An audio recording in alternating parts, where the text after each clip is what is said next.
دشمن کہہ سکتا تھا حسین لڑنے آئے ہیں، حسین لڑنے آئے ہیں۔ حسین نے کہا بنی اسد آؤ، پہلے زمین کا سودا کرو،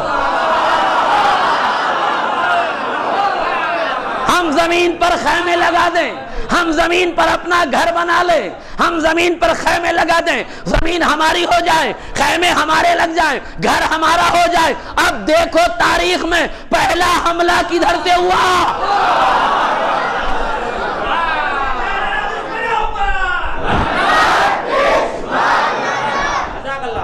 پہلا حملہ کدھر سے ہوا؟ ایک جملہ کہہ دوں، ایک طرف خدا والے تھے، ایک طرف خودی والے تھے، ایک طرف اللہ والے تھے، ایک طرف شیطان والے تھے، ایک طرف اللہ کی رضا والے تھے۔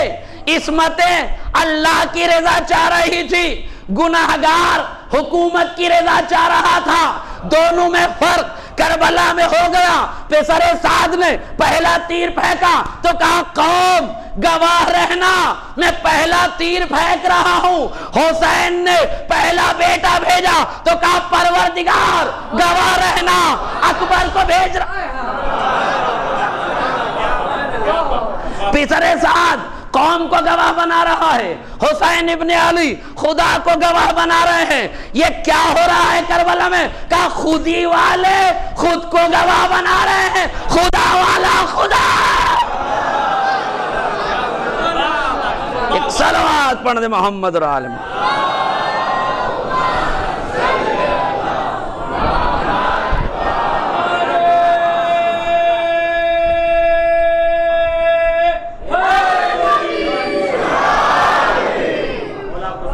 حسین لڑنے نہیں گئے تھے، حسین جنگ کرنے نہیں گئے تھے، حسین جہاد کرنے نہیں گئے تھے۔ حسین تو انما خرجت لطلب الاصلاح فی امت جدی، میں تو نانا کی امت کی اصلاح کے لیے نکل رہا ہوں۔ اچھا آپ ایک بات بتائیے، سمیٹ دی میں نے گفتگو ربط مصائب کے لیے۔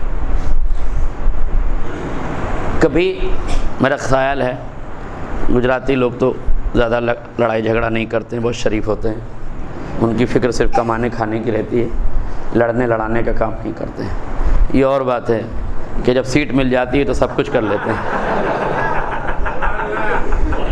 مگر ہوتے بہت شریف ہیں، بڑے شرافت سے رہتے ہیں۔ مگر کبھی نوجوانوں نے کالج میں جھگڑا کیا ہوگا، اسکول میں تھوڑی بہت لڑائی ہوئی ہوگی، ایک آدمی پٹ کٹ کے آتا ہے تو کیا کہتا ہے؟ چلو لڑنے کے لیے، ہے نا؟ لڑنے کے بھی گئے ہیں نا، ارے کبھی چھوٹی موٹی تو ہوئی ہوگی۔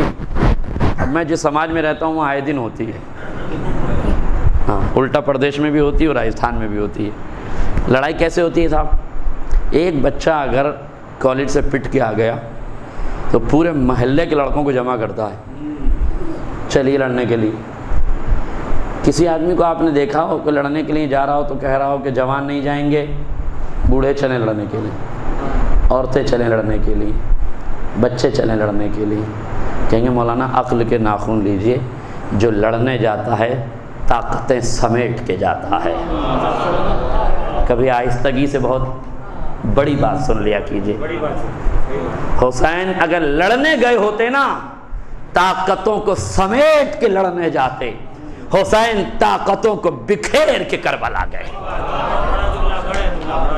میں نے آپ سے ایک جملے کا وعدہ کیا تھا نا کہ جناب مسلم ہی کو کوفے کیوں بھیجا گیا، یہ تو انشاءاللہ پھر آگے کبھی ہوگی آپ سے گفتگو۔ ایک جواب میں نے آپ کو دے دیا تھا، ایک جواب یہ بھی ہے کہ حسین طاقت کو تقسیم کرنا چاہتے تھے، اس لیے عبداللہ ابن جعفر طیار جیسا جیالہ مدینے میں روکا، محمد حنفیہ جیسا شجاع اور بہادر انسان مدینے میں رکھا، مسلم بن عقیل جیسا بہادر، ایسا بہادر کہ جس کی بہادری ہم نہیں کہہ رہے ہیں۔ قیس بن اشعث کہتا تھا کہ 500 کا لشکر اور بھیج، 500 کا لشکر اور بھیج، اور جھنجھلا کے ابن زیاد نے کہا تیرا دماغ خراب ہے، 500 کا لشکر 5 بار بھیج چکا ہوں، ایک آدمی تو اس سے قابو میں نہیں آ رہا ہے۔ تو کیا کہا تو نے کوفے کا بنیاؤ بقال سمجھا ہے؟ ارے آل محمد کا شیر ہے، یہ آل محمد کا شیر کہاں بھیجا حسین نے؟ کربلا لانا چاہیے تھا نا۔ اگر حسین لڑنا چاہتے تو پہلے تو حسین کی تلوار کافی تھی، مگر طاقتوں کو تقسیم کیا جاتا ہے، آپ شاید متوجہ نہیں ہوئے۔ ارے اپنے آپ کو سپر پاور کہنے والا، نہیں سمجھے، اپنے آپ کو سپر پاور کہنے والا بھی جب لبنان سے لڑنے کے لیے گیا، 33 دن جنگ کی، تو پورے یورپ کو اکٹھا کر کے لڑنے گیا تھا، اکیلا نہیں گیا تھا، پوری طاقتوں کو سمیٹ کے لڑنے گیا تھا۔ جو لڑنے جاتا ہے طاقتیں سمیٹتا ہے۔ حسین اگر لڑنے گئے ہوتے تو طاقتیں سمیٹ کے جاتے، طاقتیں بکھیر کے نہ جاتے۔ حسین نے طاقتوں کو بکھیر دیا ہے۔ مسلم کوفے چلے جاؤ، اور خالی کوفے نہ جاؤ، طاقتوں کو بکھیر دیا۔ عباس تلوار توڑ دی ہے جس پر مولا سیکل کر رہے تھے۔ میرے شیر، کل تلوار کی جنگ نہیں ہے، کل نفس کی جنگ ہے، کل کردار کی جنگ ہے، کل صبر کی جنگ ہے۔ مسلم، آج 3 محرم ہے۔ عام طور سے ہم ان 3 تاریخوں میں، پہلی، دوسری، تیسری میں، کسی تاریخ میں کربلا کے شہید مسلم کے ساتھ ساتھ ان کے 2 نونہالوں کا تذکرہ کرتا ہوں، محمد و ابراہیم، اللہ اکبر، 2 بچے مسلم بن عقیل کے، جن میں تاریخ میں اختلاف ہے کہ مسلم ساتھ لے کے گئے تھے، یا دوسرے روایت میں یہ ہے کہ کربلا میں جب شام میں غریباں کے سناٹے میں خیموں میں آگ لگائی گئی تو جب بچے بکھر گئے تھے تو یہ 2 بچے اتنا دور کوفے کربلا سے نکل گئے کہ ابن زیاد کے سپاہیوں نے انہیں قید کر لیا، اور قید کر کے ابن زیاد کی زندان میں ڈال دیا گیا۔ چھوٹے چھوٹے بچے ہیں۔ عزدر روایت کہتی ہے، دوسری روایت میں یہ ہے کہ قاضی شرح کے پاس چھوڑا گیا تھا۔ قاضی شرح نے اپنے بیٹے سے کہا کہ جاؤ، مدینے کی طرف کوئی قافلہ جا رہا ہو تو شب کی تاریکی میں ان دونوں بچوں کو چھوڑ دو۔ یہ روایت بھی سن لیجئے، دونوں بچوں کو چھوڑ دو۔ دونوں بچوں کو چھوڑنے کے لیے گیا، قافلہ دور نکل چکا تھا، تو اب قاضی شرح کے بیٹے نے کہا کہ بچوں جاؤ، دوڑ کر اس قافلے کی گرد پا پکڑ لو۔ یہ واپس چلا گیا۔ بچے دور تک قافلے کو پانا چاہتے تھے، مگر قافلہ تیز رفتاری سے آگے بڑھ گیا، بچے بھٹکتے رہ گئے، اس لیے کہ شب کی تاریکی ہے، جنگل اور بیابان ہے، مسلم کے دونوں چھوٹے چھوٹے بچے ہیں، انہیں راستہ نہ ملا۔ ابن زیاد کے سپاہیوں نے پکڑ لیا، قید خانے میں ڈال دیا۔ 1 سال تک بچے قید میں رہے۔ کربلا ہو گئی، مسلم کا سر دارالامارہ پہ لٹکا دیا گیا۔ جب یہ قافلہ گزرا ہے، مسلم کی زوجہ نے ہاتھوں کو جوڑ کے کہا، میرے سید و سردار مسلم، 2 بیٹے میں کربلا میں لے کے گئی تھی، میں نے حسین پہ قربان کر دیا۔ اے مسلم، 2 بیٹے میں نے تمہیں دیے تھے، اے مسلم میرے بیٹوں کی خیر تو ہے۔ ماں فریاد کر رہی ہے، بیٹے کوفے کے قید خانے میں قید کر دیے گئے ہیں۔ جب سال بھر بچوں کو گزر گیا، روایت کہتی ہے اتنا کم کھانا اور پانی دیا جاتا تھا کہ بچے صرف زندہ رہتے تھے۔ پانی کے نام پہ گرم پانی تھا، مختصر سی روٹی اور مختصر سا کھانا تھا۔ جب کئی دن گزر گئے، سال بھر گزر گیا، ایک دن جب زندان بان کھانا دینے کے لیے آیا، بڑے بھائی نے بڑی ہمت کر کے کہا، اے بھائی ہم تجھ سے کچھ پوچھنا چاہتے ہیں، کچھ سے تجھ بات کرنا چاہتے ہیں۔ کہا پوچھو، کیا پوچھنا چاہتے ہو؟ کہا کیا تم رسول اللہ کو جانتے ہو؟ ایک قید میں رہنے والے بچے کے منہ سے رسول اللہ کا لفظ نہ کہا، ہاں وہ تو میرے رسول تھے۔ کہا کیا علی مرتضیٰ کو جانتے ہو؟ کہا ہاں وہ میرے آقا تھے۔ کہا کیا حسین ابن علی کو جانتے ہو؟ کہا ہاں وہ میرے آقا ہیں، وہ میرے آقا تھے۔ کہا مسلم بن عقیل کو جانتے ہو؟ کہا ہاں ہاں میرے مولا تھے۔ تم کون ہو جو کبھی رسول کا نام، کبھی علی کا نام، کبھی مسلم کا نام؟ کہا ہم مسلم کے نونہال۔ اتنا سننا تھا۔ کہا مشکور زندان بان کا نام ہے، مشکور کہتا ہے مولا مجھے معاف کر دو، حکم فرمائیے۔ کہا بس حکم کچھ نہیں ہے، خواہش یہ ہے کہ میں نے سال بھر گزر گیا اپنے بھائی کا دیدار نہیں کیا، مجھے اپنے بھائی کا دیدار کرا دو۔ لو عزیزو، اس کے بعد بچہ کہتا ہے کہ مجھے بھائی کا دیدار کرنا ہے، تم پریشان نہ ہو، ہم ایک دوسرے کو دیکھیں گے نہیں، اگر تم چاہو گے تو ہم صرف ایک دوسرے کی دیوار کے بیچ میں کھڑے ہو جائیں گے اور ایک دوسرے کو سلام کر کے خیریت دریافت کر لیں گے۔ وہ کہتا ہے آقا آپ گھبرائے نہیں، شب کی تاریکی ہونے دیں۔ شب کی تاریکی ہوئی، مشکور نے دروازہ کھول دیا، مولا آپ میری طرف سے آزاد ہیں، آپ چلے جائیے، ابن زیاد کا غیظ و غضب میں جھیل لوں گا۔ لو عزادارو، دونوں بچے چلے، رات بھر کوفے کی گلیوں میں بھٹکتے رہے۔ یتیمان مسلم کو کوفے سے نکلنے کا راستہ نہ ملا، دونوں بھائی ایک درخت پہ چڑھ کے سو گئے ہیں۔ رات گزاری ہے، صبح نمودار ہوئی، ایک مومنہ پانی بھرنے کے لیے گئی، کنویں میں جیسے ہی ڈول ڈالا ہے، کنویں سے ڈول کو کھینچ رہی تھی، کیا دیکھا؟ روایت سنیے، روایت کہتی ہے کأنہما قمران عاکفان فی الماء، دو چاند ہیں جو پانی میں چمک رہے ہیں۔ جیسے ہی مومنہ نے دیکھا، کہے بچوں تم کون ہو؟ بچوں نے کہا ہم یتیمان مسلم، ہم مسلم کے یتیم۔ مومنہ نے کہا آؤ جلدی سے میرے گھر چلو، کوفے کے حالات خراب ہیں۔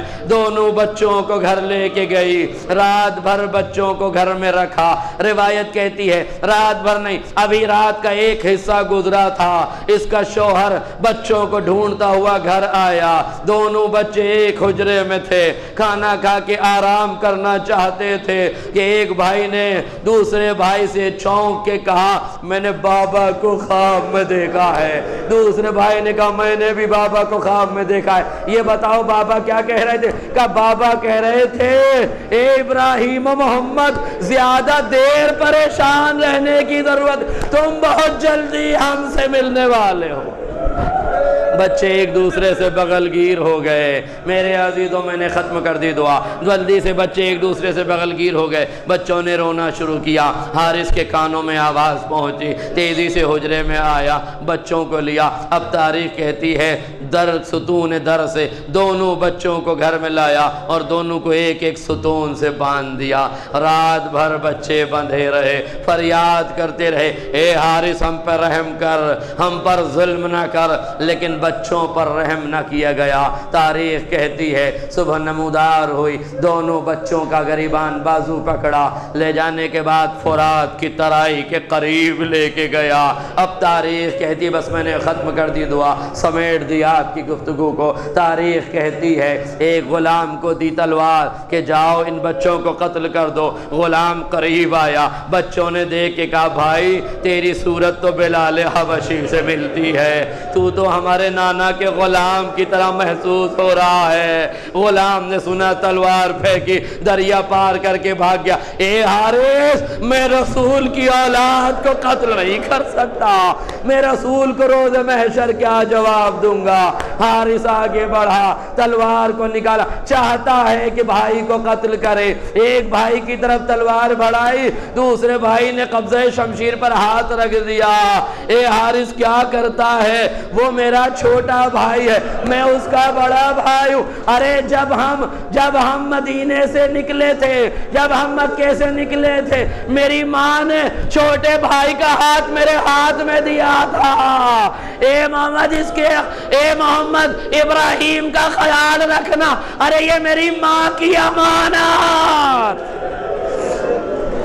محمد کہتے ہیں یہ میری ماں کی امانت ہے، اسے قتل نہ کر، پہلے مجھے قتل کر۔ جیسے ہی حارث نے محمد کی طرف تلوار بڑھائی ہے، ابراہیم نے ہاتھ رکھ دیا۔ اے حارث کیا کرتا ہے تجھے معلوم نہیں؟ بڑا بھائی باپ کی طرح ہوتا ہے۔ ارے یہ میرے بابا کی شہادت کے بعد میرے بابا کا قائم مقام، میرے باپ کی نشانی، اسے پہلے نہ واضح بھاگا۔ روایت کہتی ہے ایک جملہ اور کہا تھا، اے حارث ہمیں قتل نہ کر، ابن زیاد کے پاس لے جا، ہمارا انعام ابن زیاد دے دے گا۔ جب ابن زیاد کا نام سنا اور پھر بھی نہ مانا، دونوں بچوں نے کہا اب ایک دعا کرنے دے، ہاتھوں کو بلند کر کے کہا پروردگار ہمارے قاتل پہ رحم نہ کرنا، پروردگار ہمارے قاتل پر رحم نہ کرنا، اے احکم الحاکمین ہمارے ساتھ انصاف کرنا۔ تاریخ کہتی ہے حارث کی تلوار چلی، ایک بھائی کو قتل کیا، لاشے کو فرات میں ڈالا، مگر محبت کا یہ عالم ہے، لاشا سیراب نہ ہوا جب تک دوسرے بھائی کا لاشا نہ آیا، دوسرے بھائی کا سر کاٹا، دوسرے بھائی کا لاشا فرات میں ڈالا، دونوں بھائیوں کی لاش بغل گیر ہو کے سیراب ہو گئی۔ حارث نے دونوں بچوں کے سروں کو لیا، سروں سے خون ٹپک رہا ہے، چہرے پہ خاک ملی ہوئی ہے، دربار میں پہنچا، منظر اتنا دردناک تھا، پورا دربار رونے لگا۔ ابن زیاد منہ پھیر کے بیٹھ گیا، اے حارث ارے تو نے بچوں کو ذبح کر دیا، ارے تجھے رحم نہ آیا، تجھے حیا نہ آئی۔ ابن زیاد کہتا ہے اسے قتل کر دو، حارث کہتا ہے اے بچوں تمہاری دعا قبول ہو گئی۔ انا للہ و انا الیہ